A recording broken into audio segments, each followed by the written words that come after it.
मनुष्या पार्थ सर्वसः काक्षन्त कर्मणां सिद्धि यजन्ते देवताः क्षिप्रं हि मानुष्यलोके सिद्धिर्भवति कर्मजः चातुर्वर्ण्यं मया सृष्टिं गुणकरं विभागशः तस्य कर्तारमपि मां विद्य कर्तारमव्ययम् न मा कर्माणि लिम्पन्ति न मे कर्म फले स्पृहा इति मां ये अभिजानति कर्म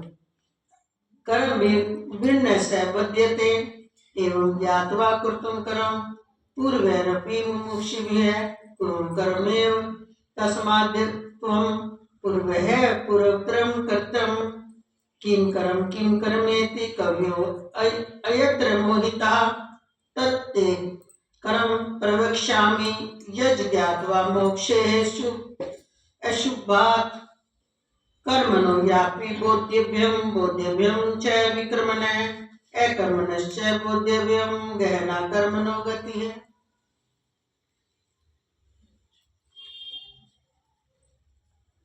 हे अर्जुन, जो भक्त मुझे जिस प्रकार भजते हैं मैं भी उनको उसी प्रकार भजता हूँ। ये नियम बता दिया। भजता हूँ। आप आश्चर्य मानोगे, भगवान क्यों भजते हैं? भगवान देखो जरा अर्थ है इसके पीछे रहस्य है। क्योंकि सभी मनुष्य सब प्रकार से मेरे ही मार्ग का अनुसरण करते हैं। भजने का मतलब यहाँ बता दे जो मुझे, ध्यान देना, भक्त मुझे जिस प्रकार भजते हैं।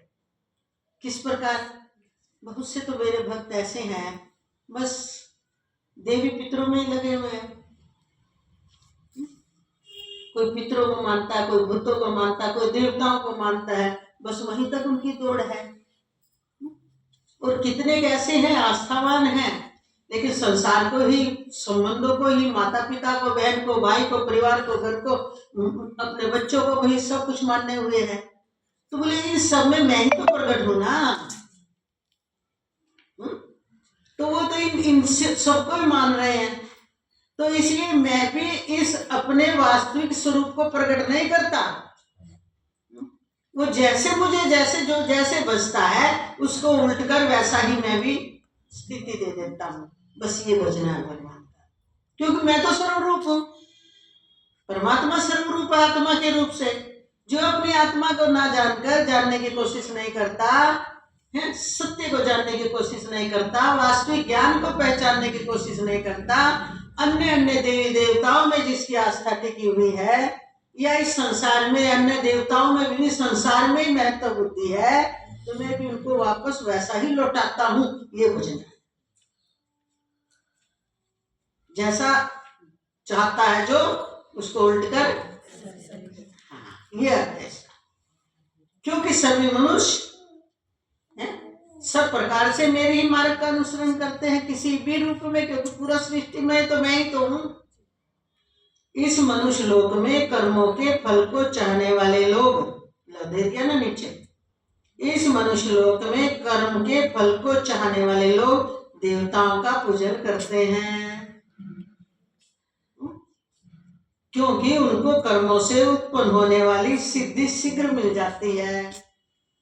ब्राह्मण, क्षत्रिय, वैश्य और शूद्र, इन 4 वर्णों का समूह गुण कर्मों के विभाग पूर्वक मेरे द्वारा रचा गया है। इसलिए भगवान ने ऊपर ही कह दिया कि सब प्रकार से मेरे ही मार्ग का अनुसरण करते हैं।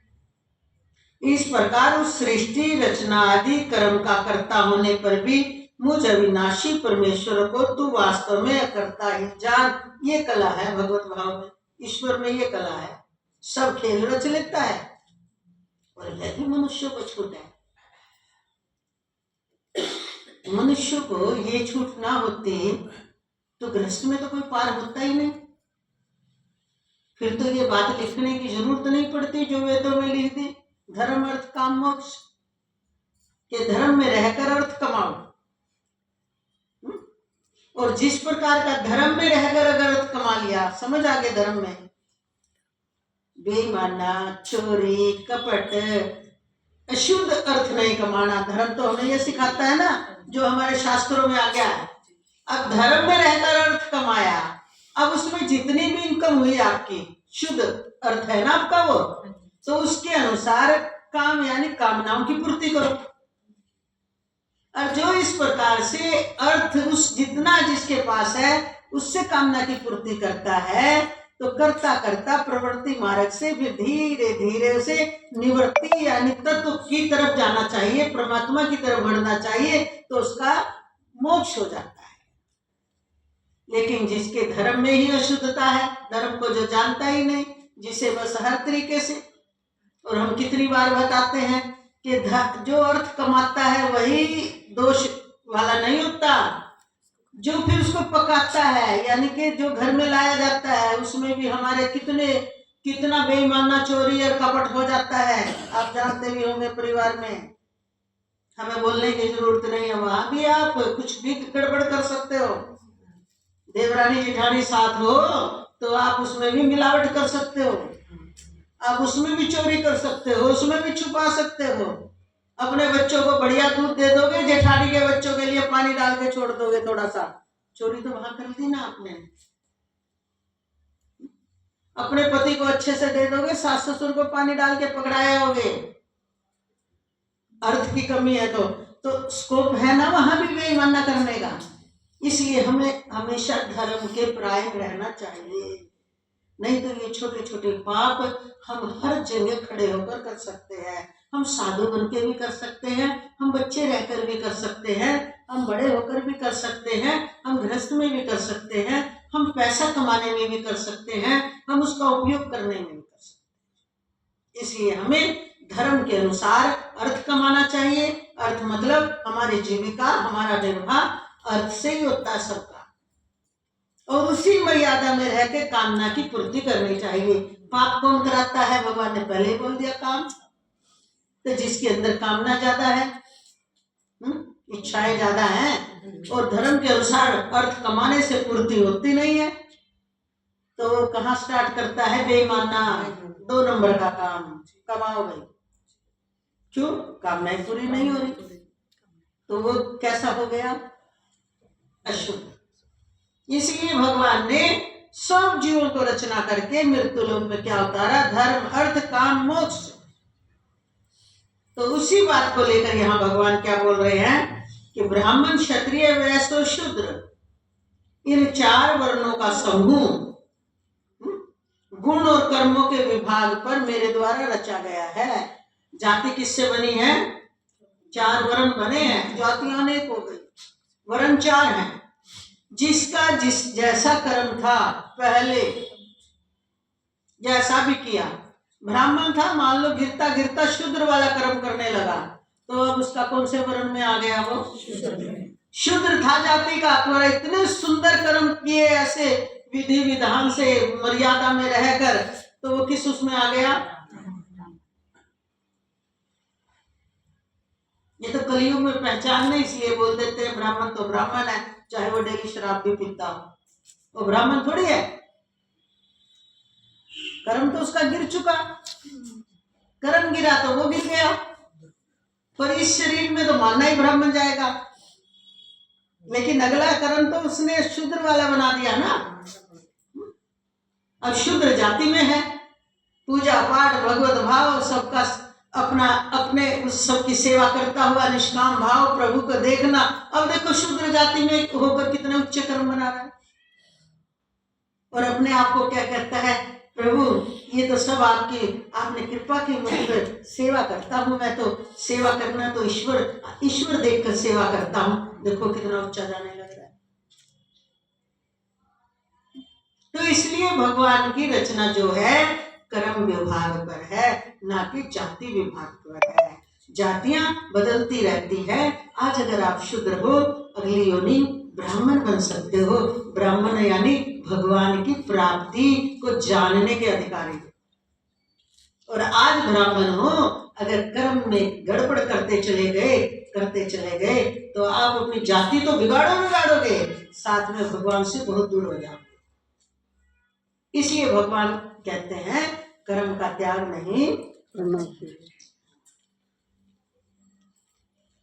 तो विभाग पूर्वक मेरे द्वारा रचा गया है, इस प्रकार उस सृष्टि रचना आदि द्वारा रचा गया है। नहीं, मेरे द्वारा रचा गया। इस प्रकार उस सृष्टि रचनादि कर्म का कर्ता कौन हुआ?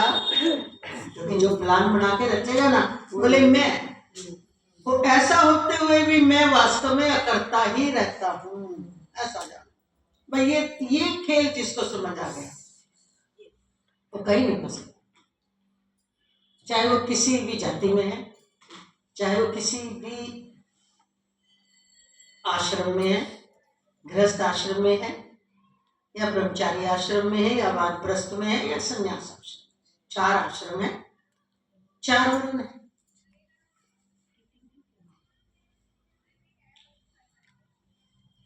और आगे कह रहे हैं कर्मों के फल में मेरी स्पृहा नहीं है, कोई मतलब नहीं।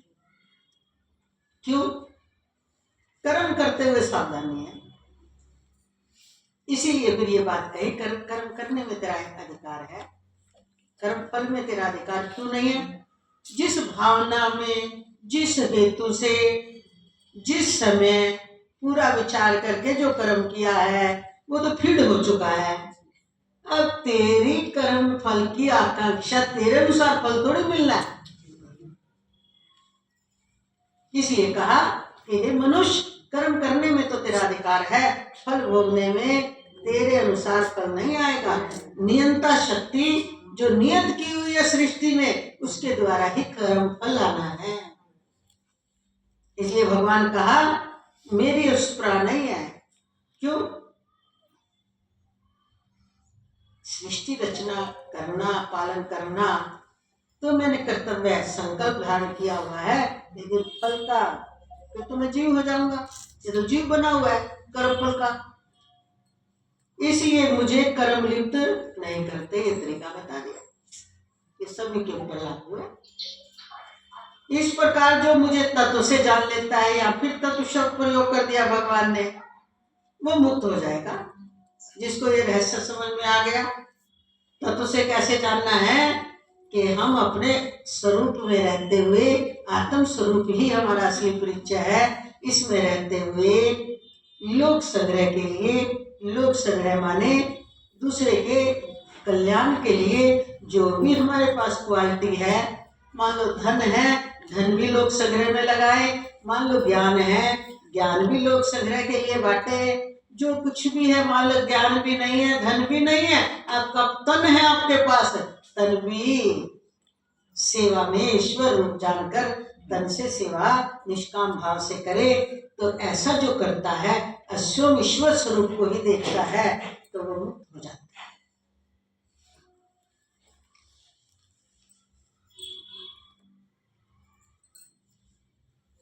तो फिर वो कर्मों से नहीं बनता, जो ऐसा तत्व से जान जाता है, इशारा समझ जाता है भगवान क्या कह रहे हैं। पूर्व काल में भगवान आगे बोल रहे हैं, पूर्व काल में मुमुक्षुओं ने, मुमुक्षु किसे कहते हैं? मुमुक्षु, तुम मत बोलना दिनेश, मुमुक्षु जोर से बोलो। जिसके अंदर मुक्ति अर्थम मोक्ष की इच्छा है उसे मुमुक्षु बोलते हैं। तो मुमुक्षु ने भी इस प्रकार जानकर ही कर्म किए हैं, पूरा निष्काम हो जाना। इसलिए तू भी पूर्वजों द्वारा, जो पहले मुमुक्षुओं ने जैसे रास्ता अपनाया है, उन्हीं का अनुसरण करो। तो उनके द्वारा सदा से किए जाने वाले कर्मों को ही कर। उन्होंने कैसा रास्ता अपनाया था उसी तरह तुम चल। युक्ति बड़ों से सीखी जाती है ना, कर्म क्या है और अकर्म क्या है, इस प्रकार इसका निर्णय करने में बुद्धिमान पुरुष भी मोहित हो जाते हैं। इसलिए वह कर्म तत्व मैं तुझे भली भांति समझाकर कहूंगा, जिसे जानकर तू अशुभ से अर्थात कर्म बंधन से मुक्त हो जाएगा। इस पर प्रकाश हम आपको कल डालेंगे। बहुत सी सतगुरु राधा कृष्ण चंद्र, जय गीता जी का 16